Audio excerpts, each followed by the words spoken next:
الحمد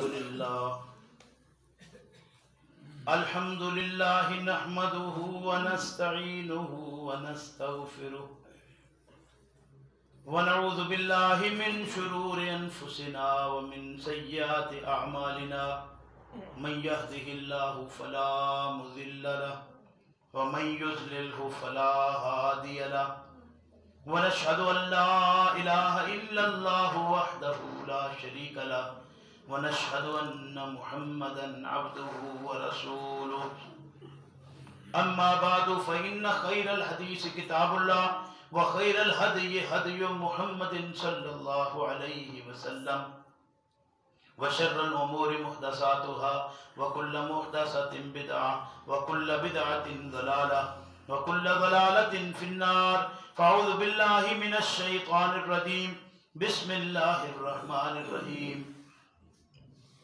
إن تجتنبوا كبائر ما تنهون عنه نكفر عنكم سيئاتكم وندخلكم مدخلا کریما۔ میرے بھائی، اللہ رب کریم نے ارشاد فرمایا کہ اگر تم بڑے بڑے گناہوں سے بچتے رہو، کبیرہ گناہوں سے بچو جن سے تمہیں منع کیا گیا ہے، تو ہم جو چھوٹی چھوٹی تمہاری خطائیں ہیں وہ معاف کرتے رہیں گے۔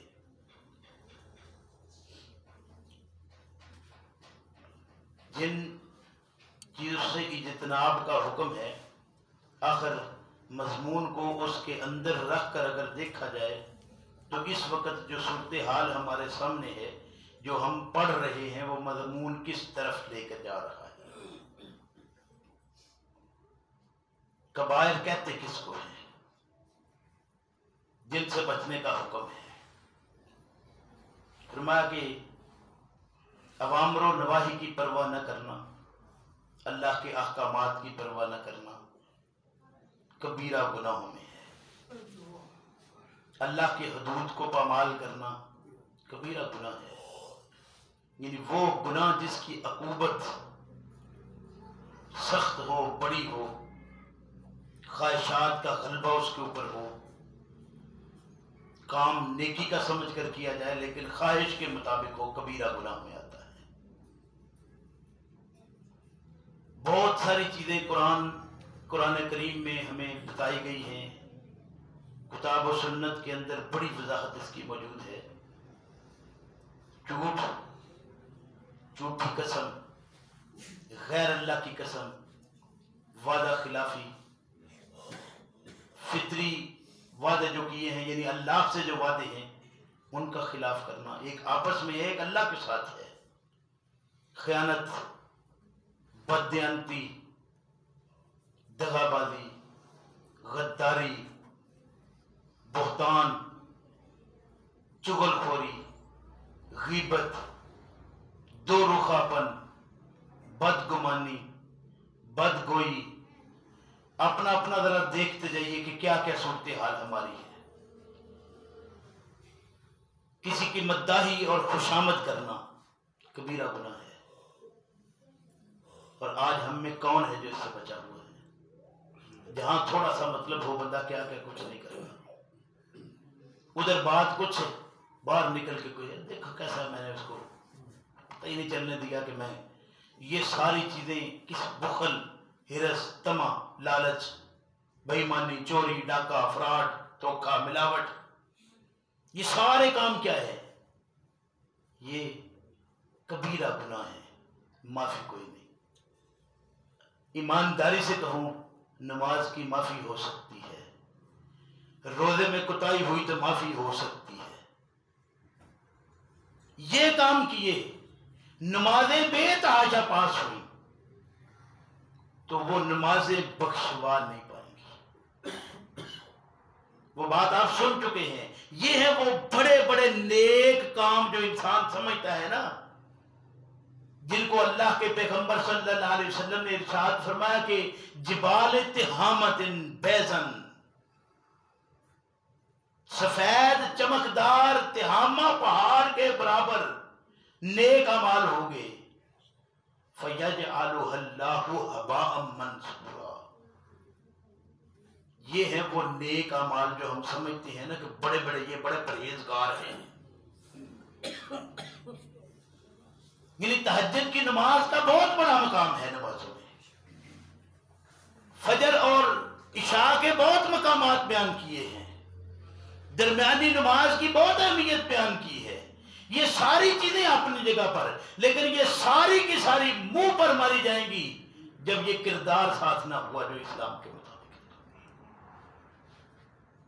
اللہ کے پیغمبر صلی اللہ علیہ وسلم نے ارشاد فرمایا، ابو ہریرہ رضی اللہ عنہ راوی ہے، کہتے ہیں کہ آپ صلی اللہ علیہ وسلم نے ارشاد فرمایا، اجتمعوا، اجتناب کرو، اجتنبوا السبع الموبقات، 7 ایسی برائیاں ہیں جو انسان کو تباہ کرنے والی ہیں، ان سے اجتناب کرو.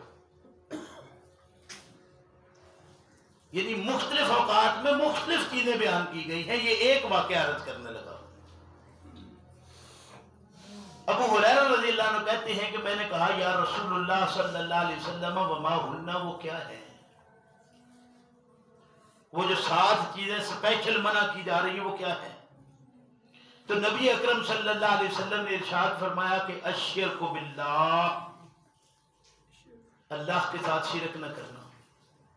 کیوں؟ اس لیے کہ یہ فطری وعدہ ہے تمہارا. جس اللہ نے تمہیں بھیجا ہے نا دنیا کے اندر، جس نے تمہاری پیدائش سے پہلے تمہارے رزق کا انتظام کیا ہے نا، جس نے تمہارا سارا سلسلہ لکھا ہے نا کہ تم دنیا کے اندر جاؤ گے، یہ تمہارے حق میں، یہ تمہارے جو چیزیں، جس نے تمہاری یہ ساری رہنمائی کی ہے، جس نے اس جسم کے اندر طاقت، قوت اور شکت رکھی ہے، جس نے دیکھنے کی طاقت دی ہے، جس نے پکڑنے کی طاقت دی ہے، جس نے سونگھنے کی طاقت دی ہے، تیرے جسم کے ایک ایک عضو کو جس نے بنایا ہے، اس نے تیرے سے وعدہ لیا تھا کہ میرے علاوہ کسی کے سامنے نہ جھکنا. الشرک باللہ، اللہ کے ساتھ شرک نہ کرنا. یہ کیا تو نے تو سمجھ لے کہ کیا کیا ہے. اور پھر میں یہ بار بار عرض کرتا ہوں کہ ایک یہ ہے کہ غیر اللہ کے سامنے جا کر جھکنا، غیر اللہ سے منتیں ماننا، غیر اللہ کے پاس جا کر اپنے خیال کر رکھنا. دوسرا یہ ہے اپنی خواہش کو رکھنا. قرآن کہتا ہے افرائیتا من اتخذ الہہ ہوا، تو نے اپنی خواہش کو اپنا معبود بنا لیا تو شرک کیا ہے. تیری خواہش آگے ہوئی یا اللہ کا حکم آگے ہوا. خواہش کی پیروی کی تو بھی تو نے شرک کیا ہے. اور فرمایا 7 ہلاک کرنے والی عادتوں کو چھوڑ دو. سب سے پہلے کیا ہے؟ شرک باللہ، اللہ کے ساتھ شریک نہ کرنا. اب میری خواہش آگے ہے یا اللہ کی کتاب، اللہ کا حکم. فرمایا دوسری چیز والسحر، جادو ٹونا، یہ جتنے کام کرنے والے ساروں کا ختم کر دیا. سحر جس کو تو سمجھتا ہے کہ یہ کہتے ہیں جادو برحق. اللہ کے پیغمبر صلی اللہ علیہ وسلم نے ارشاد فرمایا 3 طرح کے لوگ جنت میں نہیں جا سکتے. ان میں ایک یہ ہے مصدقم بالسحر، جو جادو کو برحق جانتا ہے، جنت میں نہیں جا سکتا. ابھی میں کیا کہتا ہوں؟ یہ سارے فرمان رسول نہیں ہیں تو مجھے بتائیے نا. دوسری ہلاک کرنے والی چیز فرمایا السحر. تیسری چیز وقتل النفس التي حرم اللہ الا بالحق. یہ جو ابھی فرمایا لا تقتلوا انفسکم، یہ مال جو جانوں کو مار دینے ہلاک کرنے والا ہے، اس سے منع کیا گیا. تیسری چیز کیا؟ وقتل النفس التي حرم اللہ الا بالحق. فرمایا واکل الربا، کسی کو استحصال کرتے ہوئے اس کا مال کھانا. استحصال کرتے ہوئے کوئی نان جمی سے مجبور ہے اور تم اس کو دے کر تھوڑا تھوڑا تھوڑا اس کو منہ کے لگا کر آج حویلیاں لکھا رہے ہو ان سے. آج کوئی ایک بحث سی وہ بھی تم نے لے لی ہے. آج یعنی تھوڑا تھوڑا اس کو دے کر جو تم نے سکھایا ہے اس سے.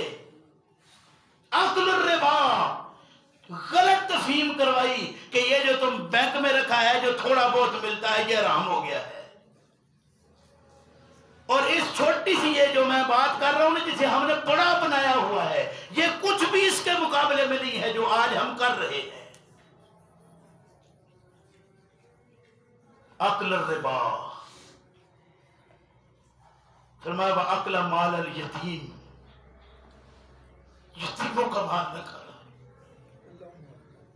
میں بار بار عرض کرتا ہوں کہ آج اپنا احساس کیجئے کہ ہمارا سب سے پہلے ملا وہاں پہنچتا ہے کہ اس کے لیے پیچھے پہنچانے کے لیے آؤ لاؤ کچھ،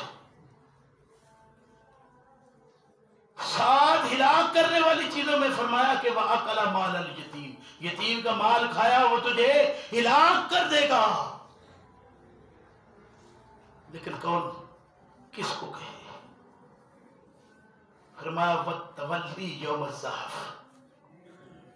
میدان جنگ ہو تو اس سے پیٹ پھیر کر مت بھاگنا۔ میدان جنگ میں جاؤ پیٹ پھیر کر، پہلے بازو نکال لیا کہ خیر ہے چلو میدان دیکھتے ہیں کون، پھر وقت آئے تو دبک کر بیٹھ جائیں۔ پتہ نہیں میں کیا کہہ رہا ہوں اور آپ کیا سن رہے ہیں۔ ہاں یہ کام ہوا آج بھی کہ پہلے بازو نکالے، کوئی بات فکر کی نہیں، دیکھتے ہیں کون نکلتا ہے، پھر جنگ پھر نکلے۔ یہ جنگ ضروری نہیں کہ تلوار والی ہو، جب مقابلے میں نکلے ہو تو پھر پیٹھ مت پھیرنا۔ اگر حق پر ہو حق بھی کہتے ہو، پیٹھ بھی پھیرتے ہو، مومن کیسے ہو سکتے ہو؟ ذرا اپنا احساس تو کرو کہ کر کیا رہے ہو۔ فرمایا وَقَذَفَ الْمُحْصَنَاتِ الْغَافِلَاتِ الْمُؤْمِنَاتِ، آزاد شادی شدہ عورتیں ہیں، ان پر یہ پڑھ آئے ہیں ہم پیچھے، ان پر الزام لگاتے ہو، کیوں؟ اس لیے کہ جو مال ان کو دیا ہے ڈھیر کی شکل میں، جو ان کو حق مار دیا تھا، یہ واپس لینے کے لیے ان کے اوپر کوئی الزام تراشی کرتے ہو کہ یہ مجبور ہو کر ہم سے طلاق لے لیں گی، اور جب طلاق کا یہ مطالبہ کریں گی تو کھلا سامنے رکھ کر مال اپنا واپس لے لیں گے۔ وَقَذَفَ الْمُحْصِنَاتِ الْغَافِلَاتِ الْمُؤْمِنَاتِ، ساتھ ہلاک کرنے والی چیزیں۔ نبی اکرم صلی اللہ علیہ وسلم نے فرمایا کہ اس سے بعد آ جاؤ میرے بھائی، وقت ختم ہو چکا ہے۔ باتیں تو وہ ہیں جو ہر جمعے ہم سنتے ہی رہتے ہیں، قرآن کی تعلیمات تو یہی ہیں، لیکن یہ پسند نہ پہلے کبھی آئیں نہ آج آتی ہیں، کیونکہ بات وہ ہے جو دل کو لگے، اور دل کو وہی لگتی ہے جس میں کچھ تھوڑا بہت، یہی رسول اللہ سے مطالبہ تھا کہ کچھ اوپر نیچے کر لو۔ میرے بھائی یہ اللہ کا پیغام ہے، خدا کے لیے اس کا عمل کیا تو آخرت کی نجات ہے، ورنہ تباہی تباہی ہے۔ اللہ مجھے آپ کو سمجھ کر عمل کی توفیق دے۔ ربنا لا تزغ قلوبنا بعد إذ هديتنا وهب لنا من لدنك